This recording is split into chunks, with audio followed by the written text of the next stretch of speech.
सैया के ना चढ़े जो से सज पहा फेरे। वाह रे भौजी भंसरी वाली वाह, बहुत अच्छा। का कहता रू कि सैया के जोश ना तो सेज पर तो हापे लगता। ए भौजी तो काम ना कर, बोला हमरा की पटक के पेल दी। तो का हाल बा भाई, आज हम फिर से बात कर ले बानी भोजपुरी गाना के। तो भाई लोग आज के वीडियो बहुते गाना फाड़ और बहुते खराब बनल बा। ऐसे कहती भाई लोग कि वीडियो के जैसे के लास्ट के बाद तबे मजा आई। तो वीडियो बना के बस एक ही मकसद बा, और एक ही मकसद रहेला आप सभी को दिल से हंसाने के लिए, ना किसी को दिल को ठेस पहुँचाने के लिए। तो बिना कोनो लाला लहसुन के नु आज के वीडियो स्टार्ट करते हैं। सैया के ना चढ़े जो से सज पहा फेरे। झाट छिलेला तारा बहनी के प्रणाम करो लहंगा उठा के। सुन तारा फिर से भौजी कहतिया कि सैया के जोश ना चढ़े आ सेज पर हाफे लगेला। अरे भौजी भंसी वाली ऐसे ने कहता नहीं कि तू बुला ले हमरा के कि पटक के चाट ली। वाह रे तारा बहनी के झाड़ छिलो, वाह बहुत अच्छा लगता। भतार तोर मौगा बाटे रे भाई लोगन। तुमके पता बा भौजी के पटक के पेल चाहता, वैसे भौजी के भतार के मौगा कह के आ चाहते कि भौजी दे दी। तो ए सार तो भौजी इतना बुर्बक नहीं के कि तारा के दे दी। ए भौजी ए सार के मुंह में मुत दे।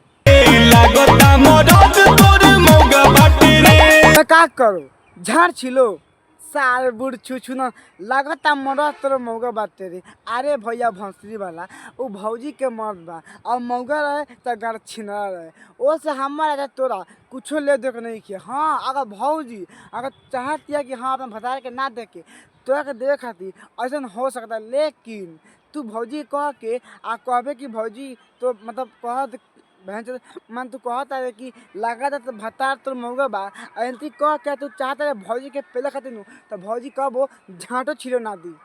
सटके छिपकली जैसे कमर चाटे रे। अच्छा मतलब तहा भतार तहा कमर चाटे लगता भौजी तो भतार साचो को मौगा बा ओही सारा पटक के पेल के ना तो कमर चटता। अब देख भौजी जैसे तो बात सुन के हमारा लागता नु तो ये पर हम ज़्यादा नहीं पेल सकत। ये से कि ज़्यादा पेल देम तो भतारो कहे कि देखा ना हमारा लंड खा नहीं हो तो हम मौगी के पटा के पेलता। अब एगो काम कर जो अपना भतार के लगे आ मुठ मार दिए आ सरवा के गाँव में उहे पेल दिए कि सरवा हक दी। सटके छिपकली जैसे कमर चाटे रे। कितना बहन जो भौजी के दुख कितना दुख बा भौजी के कि भौजी के भतार पेलते नहीं किया, भौजी के कमर चाट के खाली पनिया के छोड़ देता। भौजी भौजी भौजी हम तारे कहल चाहता हूँ अपना भतार के गांव पे लात मार अब सारा के झाड़ छिल दे कि छान लूँ झड़ छिला कहाँ से। मतलब कितना भौजी यार। अरे भौजी हम जानते हैं कि तोरा पे ला के मन कर लेकिन क्या कर दे। जब तो भतार सारा मौगा बता क्या करना आज हमें लगे हमें चाट ली। हाँ ये बात तो बिल्कुल सही कहल ह कि लगता भतार तोर मौगा बाटे रे। ऐसे कहते नहीं भैया काहे कि भौजी के भतार नु पेलत नहीं खे सारा भौजी के जबन से खिलत नहीं खे, लेकिन भौजी के कमर चाटता आ ढोने चाटता आ पटक के झांट छिलता। तो ये पक्का मतलब सही बात बा कि भौजी के भतार नु मौगा बा। तो तू जा आ भौजी के गाँव मार के चल आओ।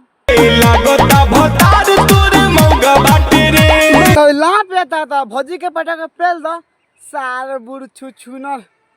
एगो बतिया के बार बार कहता कि लागता भतार तो मौगा बाटे रे। अरे सारवा जब तो भौजी के बात सब सुने ले बारे आ जब तो विश्वास हो गल बा कि भौजी के भतार मौगा बा तो लान पे तक भौजी के पटा के पेल ना दो कि भौजी खुश हो जाओ।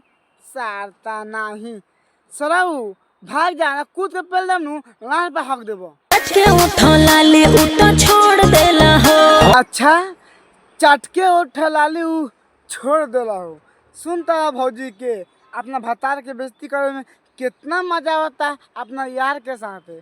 तहार बहिन चोद भौजी सुके मनाओ कि तहार भतार नु हमरा खाली नहीं मिलल कसम से कहता सार तहार बहिन जो पेल दी गधा के लान कि हक दे तू तहार बहिन चोद चाट के उठ लाली खाली छोड़ देता हो। तो बान तहार यार मरवावा हमरा ढोढ़िए में बोर देला हो।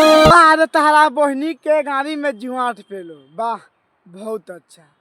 जीभ हमरा ढोंढिए में बोर देला हो।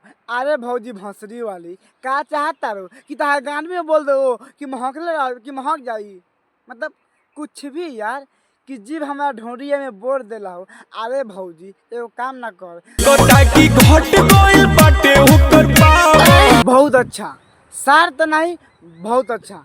ऐसे तू भैया के बारे में बुराई कर आ भैया खोल के पिया देतिया तहार बहिन चोदो कहीं का देखता रह, लागता कि घट गइल बा पावर। अरे भैया देख, ओ सर के बेइज्जती मत कर, ओके बेइज्जती करता है नु तारा बड़का बाबू के दिल के ठेस पिघलता। हम बड़का बाबू ये सोचता काश ओका भतार बन के हम जैती त कितना मजा आई।